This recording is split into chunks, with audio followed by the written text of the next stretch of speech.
Coucou tout le monde, alors je vous reviens encore une fois pour une vidéo, j'en ai enchaîné pas mal aujourd'hui. Donc nous sommes partis pour un vlog sur la neuropsy, qui m'a été demandé maintes fois. Donc je vais me lancer dans un vlog, alors je sais pas du tout ce que je vais raconter, ça va être un freestyle total. Parce que j'ai pas eu de questions particulières en fait, je me lance un peu... Donc qu'est-ce que la neuropsy? Explication, comment ça marche? Alors en fait pour être neuropsychologue, bon, déjà vous avez le bac, peu importe lequel, bac S, bac L, on s'en fout, peu importe, bac ES même, on s'en tape, peu importe. Et ensuite vous vous diriger vers une filière de psycho. Donc vous devez d'abord aller jusqu'à la licence de psycho, donc 3 ans à la fac en psycho, où vous allez vous taper tout et n'importe quoi, de la psy clinique, de la psy sociale, de la psy cognitive, de la psy, de tout ce que vous voulez, hein, en fait. Vous tapez un peu tout n'importe quoi, même des statistiques, même des trucs que vous savez pas du tout à quoi ça sert sur le moment. Ça vous gonfle, mais vous êtes obligé, donc vous le faites. Sincèrement, les 3 premières années de psycho, c'est franchement pas compliqué. Voilà, il n'y a pas à se casser la tête, hein, c'est simple. Hein. Donc voilà, c'est très général et voilà. Et ensuite vient le moment du master où il faut vous orienter.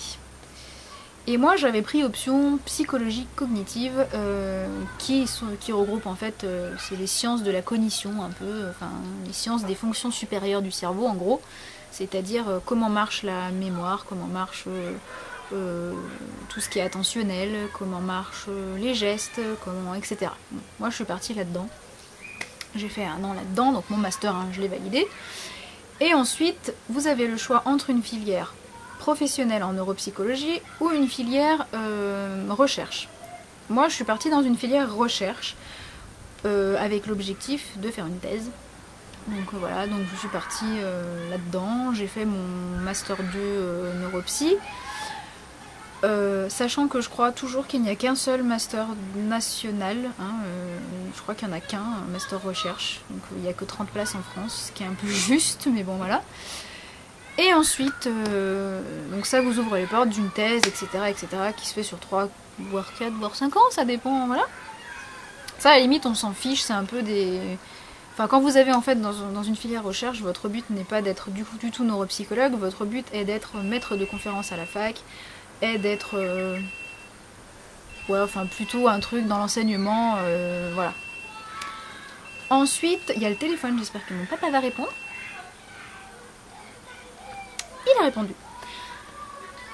Ensuite, vous avez donc la filière pour être neuropsychologue, qui est donc une filière avec un master 2 professionnel, donc qui se compose de une formation à base de cours que vous faites, en tout cas sur Lyon, c'est 2 jours et demi par semaine. En fait, vous avez des cours toute la journée, blindés, vous avez le cerveau comme ça, sur 6 mois, ça se fait ça.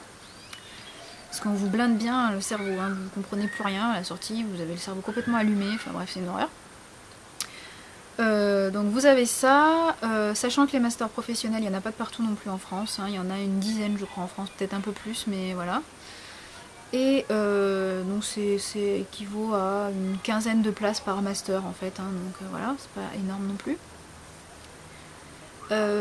Quoi vous dire de plus? Ensuite, donc vous faites vos 6 mois de cours, etc. Vous avez vos partiels, enfin c'est comme ça que ça fonctionne à Lyon en tout cas. Vous avez vos partiels et ensuite vous attaquez votre stage. Stage de 6 mois en gros, que vous devez faire un certain nombre d'heures, je sais plus, 500 heures je crois.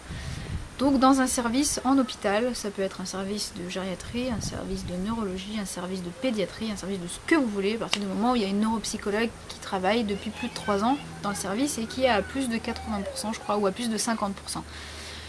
Voilà, donc vous êtes encadré, etc., etc. Et ensuite, pour la filière normale, vous devez avoir un mémoire de recherche à faire en même temps. Vous avez donc une recherche à mener à bien avec un mémoire et une soutenance de mémoire. Moi j'ai pas eu ça à faire pour mon master 2 pro puisque je l'avais déjà fait dans mon master 2 recherche, donc du coup j'ai été dispensée de cette partie là. Donc voilà comment ça marche un petit peu au niveau des études. Si vous avez des questions n'hésitez pas à les poser, parce que je pense que j'oublie sans doute des choses. Donc petite précision pour celles qui se destinent à la psycho. Sachez que dans la filière psychologie clinique, en général vous démarrez l'année de première année de licence, vous êtes 600. Voire plus. Vous terminez l'année, vous êtes beaucoup moins, parce qu'il y en a qui se sont découragés. Mais en tout cas, vous vous retrouvez au moins à 400 et quelques en 3e année de licence. Et sachant qu'après en Master 2, vous avez plus que en général 30 places. Bon courage, il faut plafonner à 17-18 de moyenne et de blinder de stage, etc. Sachez-le, parce que ça on vous le dit rarement. Au niveau des débouchés en ce qui concerne la psychologie clinique, en tout cas, il y a quand même un peu plus de postes, mais ça reste bouché. La psycho, c'est un domaine qui est bouché. Ne rêvez pas si les profs vous disent que vous allez trouver tout de suite un boulot. Non, ça arrive si vous avez de la chance, mais quand même, c'est assez bouché. En neuropsy, c'est encore pire. Je suis bien passée pour vous le dire, puisque actuellement, je ne travaille qu'à 30%. Sachant que là, j'ai eu un entretien ce matin qui s'est plutôt bien passé et qu'il est peut-être envisageable que j'arrive à avoir un 80% au total, ce qui serait plutôt bien. Sachez que les payes, pour vous informer, les payes, nous avons une paye de psychologue, hein, les neuropsy, donc c'est-à-dire on touche pas grand-chose hein, au départ. C'est des payes à, voilà, à 1500 et quelques, et encore peut-être un peu moins les 6 premiers mois. Je vous parle de ça en hôpital. Hein. Voilà, donc on ne touche pas énormément, bon ça évolue un peu par la suite, mais on n'a pas des payes de taré pour avoir fait un bac plus 5, voilà. Ensuite, quoi vous dire de plus donc vous pouvez travailler en hôpital, vous pouvez travailler en association, puisqu'il y a des associations, par exemple type France Alzheimer ou des choses comme ça qui embauchent les neuropsychologues pour faire des bilans, donc voilà. Donc service de neurologie par exemple en hôpital, service de gériatrie par exemple, service de gérontopsychiatrie, service de psychiatrie tout court. Vous pouvez travailler en clinique privée, il y a certaines cliniques qui le font, mais dans ce cas-là il faut se mettre en libéral. On peut se mettre en libéral, sachant qu'un neuropsychologue et un psychologue, c'est pas des personnes qui sont remboursées si vous êtes en libéral. Sachant qu'un bilan neuropsy coûte approximativement dans les 250 à 300 €, allez trouver des patients qui acceptent de payer ça.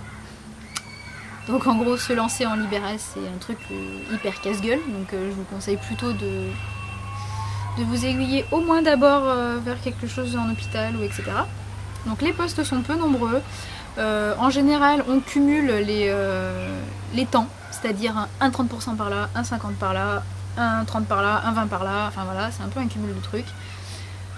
Donc le mieux étant toujours de trouver dans sa région, puisque si on se tape à 50% genre dans le nord ou genre dans le sud, ben, il faut pouvoir assumer après niveau pécunier, donc c'est pas facile. Ça a été bien là mon souci d'ailleurs. Voilà, ensuite... ouais, voilà à peu près ce que je peux vous dire là-dessus. Alors maintenant, c'est quoi une neuropsychologue et à quoi ça sert ? Alors, une neuropsychologue, c'est une brave dame qui fait des bilans neuropsy, bravo. Alors en gros, on a toute une partie où on reçoit les patients qui sont soit atteints de maladies dégénératives, c'est-à-dire on a les neurones qui se grillent entre guillemets, hein, voilà, ça grille, et voilà. Et du coup, on les reçoit pour évaluer un petit peu leur capacité, leur fonction cognitive, leur capacité supérieure, à savoir la mémoire, la concentration, les gestes, le langage et qu'est-ce que j'ai pas dit d'autre, et tout ce qui est la reconnaissance visuelle, enfin plein de choses en fait, on évalue plein de domaines. Pardon. Donc on sert à ça. Donc on voit des personnes effectivement qui ont des pathologies dégénératives. On voit des personnes qui, quand on travaille dans un service de neurologie en tout cas par exemple, qui ont des tumeurs. Donc on les voit des fois avant, quand elles ont leur tumeur, et souvent après l'extraction de la tumeur pour voir un peu comment ça fonctionne. Et bien souvent on les revoit un an après pour voir si tout s'est remis en place, si la plasticité cérébrale a fait que ça s'est rentré dans l'ordre. On voit des personnes qui ont des traumas crâniens. On voit des personnes qui ont parfois des troubles psychiatriques, donc comme je vous disais, donc des psychoses maniaco-dépressives, des schizophrènes, des dépressifs, des alcooliques, puisque l'alcool a des effets extrêmement néfastes sur le cerveau pour ceux qui ne le savent pas. On peut avoir des toxicomanes, on peut avoir des tas de choses, on voit un peu de tout. Tout dépend du service où on se trouve. Moi je travaille pour le moment dans un service de neurologie générale, donc je vois de tout. Le poste où j'ai postulé là récemment, c'est un poste de gérontopsychiatrie où j'aurais donc plus affaire à des personnes âgées, mais aussi à des troubles typiquement psychiatriques, à savoir les schizophrènes, les psychoses maniaco-dépressives, etc., etc., sous toutes ces formes. Voilà. Donc on a une partie de notre bilan qui s'organise donc en 2 temps. Donc la première partie c'est l'anamnèse, ce qu'on appelle l'anamnèse. Donc en fait on reçoit le patient et on discute avec lui pendant bien une bonne demi-heure, 3/4 d'heure, voire plus. Ça dépend un peu de la personnalité, si elle est facilement cernable ou non. C'est pour éliminer justement toute cause psychiatrique par exemple. Voilà, genre... je peux pas vous dire, j'ai pas d'exemple comme ça qui me vient, mais voilà, il faut quand même éliminer les pistes psychiatriques avant de passer tout de suite à une cause neurologique. Donc voilà, on a cette partie-là, donc on discute un peu avec le patient, savoir ce qu'il fait dans la vie, lui demander s'il est droitier-gaucher. Pourquoi droitier-gaucher? Parce que les zones dans ce cas-là dans le cerveau, la zone du langage n'est pas forcément au même endroit, s'il est droitier ou gaucher, donc ça peut être intéressant. Voilà, est-ce qu'il a des enfants? On lui demande un peu, de nous raconter un peu sa vie en quelque sorte pour voir si ses souvenirs sont bien préservés. Quelles sont ses plaintes bien sûr pour savoir un peu, pour nous aiguiller peut-être éventuellement dans l'évaluation après. Et puis, qu'est-ce qu'on lui demande d'autre? Qu'est-ce qu'il fait pour s'occuper de la maison? Qu'est-ce qu'il a fait comme travail? Jusqu'à quel âge il est allé à l'école? Ce qui est important puisqu'on va pas... Enfin, on compare ce qui est comparable, hein. C'est-à-dire qu'on va prendre quelqu'un qui... Tous les tests qu'on fait passer, en fait, on compare la personne... Il y a des gamins qui hurlent, c'est hyper chiant, je suis désolée. Je vais les tuer. Donc on compare ce qui est comparable, c'est-à-dire que les personnes qui ont par exemple 80 ans, on va les comparer avec des personnes du même âge et qui sont allées à l'école jusqu'au même niveau qu'eux. C'est-à-dire s'ils ont un certificat d'études, on va pas les comparer avec des personnes qui ont un bac plus 15, on est bien d'accord. Donc voilà. Voilà, et ensuite on fait nos petits tests préétablis en fonction de quelle zone cérébrale est plus ou moins touchée, de quels symptômes on peut voir. On adapte nos bilans et moi en tout cas je fais des bilans de maximum 2 heures, ce qui est déjà beaucoup. Il y a plein de neuropsychologues qui font des bilans de 3-4 heures, je trouve ça complètement stupide étant donné que au niveau attentionnel je vois pas comment la personne peut être attentive pendant 4 heures, c'est complètement débile. Voilà, déjà 1h30 c'est déjà bien, je trouve, hein. Ça demande déjà des ressources, parce qu'on va quand même chercher loin, donc voilà. Ensuite, donc voilà, donc c'est des tests préétablis, vous avez des statistiques prénotées, voilà. Enfin, faut toujours regarder comment les patients procèdent, voilà. Et ensuite, on a la partie où, forcément, on regarde les résultats, on les compare, et ensuite, on a un compte rendu à faire. Effectivement, pour les neurologues ou pour les médecins, etc. Donc on fait un compte rendu qui prend bien 3/4 d'heure, 1 heure souvent, pour le formuler, pour écrire les bonnes choses dedans et pour conclure surtout, effectivement, est-ce que par exemple telle personne a une maladie d'Alzheimer d'après vous? Alors on n'a pas le droit au diagnostic, cependant on nous demande très régulièrement d'aiguiller au diagnostic, à savoir... il arrive fréquemment qu'on nous demande d'écrire que les patients ont une pathologie dégénérative de la mémoire, ce qui signifie une maladie d'Alzheimer en gros.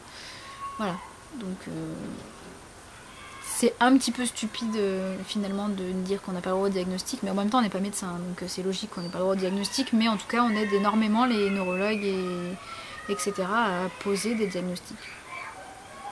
Au final ça revient à ça, avec nos résultats ils posent un diagnostic souvent, donc voilà.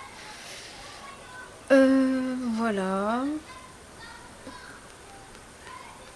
Je sais pas trop quoi vous dire de plus là tout de suite. Donc ce qu'on va faire c'est que je vais vous laisser me poser toutes les questions que vous souhaitez si vous souhaitez en connaître plus sur ce métier là.